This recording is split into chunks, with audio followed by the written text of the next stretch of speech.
This is a video about how to do worksheet 3.51. Now, this video this worksheet that you're seeing on your page or on the video screen is very similar, but not exactly like the one that you are going to be doing. I have taken this problem right here, this problem right here, and this problem right here, and I've changed the numbers in them so that I can show you how to do it without giving you the actual answers for your worksheet. So we're going to do this problem, and this problem together. And then I want you to redo your worksheet because you were kind of confused on it, I think. I couldn't quite figure out what you were doing. So the directions say find the rule, and then write the rule as an equation and use the equation to finish the chart. So we have an input and we have an output. Think of this little chart here as a math machine. All right, you're going to put something in the top of the math machine. The math machine is going to do something to it, either add or subtract, and then it's going to give you an answer. So this is like a little math machine.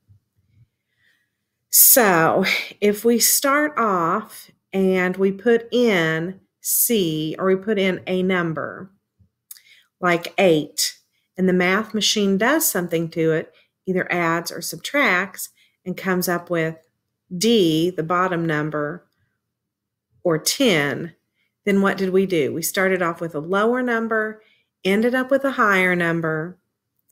So hopefully you said, oh, I know, we added. Oops, we added. Yes, we did. We added something. What did we add? 8 plus what is going to give us 10? I hope you said 2.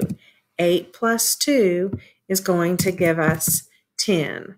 So this is the rule. Now the way to write it as an equation would be to say C, because that's what's on top. C plus 2 equals whatever's on bottom, which our math machine has labeled D. Now that makes it look like an algebra equation. If that is confusing to you, then I am okay if you just say the rule is to add 2. That's what we're doing. Starting with something on top, we're adding 2 to it, and we're getting the number on the bottom. Let's double check. If we start with 9 and we add 2, do we get 11? Yes, we do. So we must be on to something. This must be the right rule. So then we go here. We say we start with 13. We apply this rule, plus 2, and what do we get? I hope you said 15. So to get the next one, we start with 16. We apply this rule, and we get 16 plus 2 is 18. So when you have an input-output chart, the rule stays the same for everything across the board. All right? So this rule was to add 2. So we're going to look at this one right over here. Input this, output this. All right? We start with 13 and we add or subtract, and we end up with 20. So what did we do? We went from lower number to higher number. So we must have added. How much did we add? 13 plus what will give us 20? I hope you figured out that it was 7. But let's make sure we're right by checking with this one.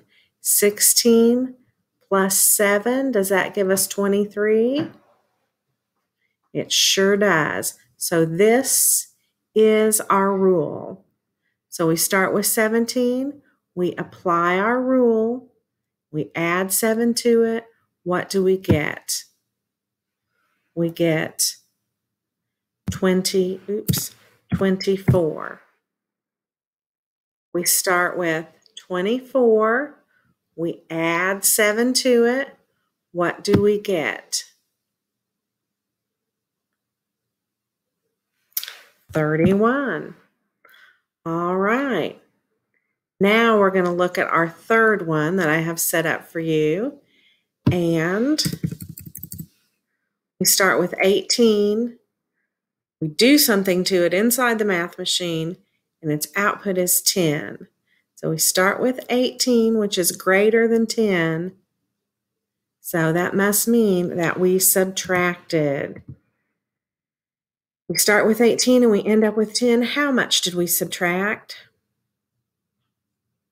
We subtracted 8. But let's double check. 23 minus 8, does that equal 15? Yes, it does. So that must mean this is our rule. We have to apply it here. What is 17 minus 8? I hope you said 9. What is 20 minus 8?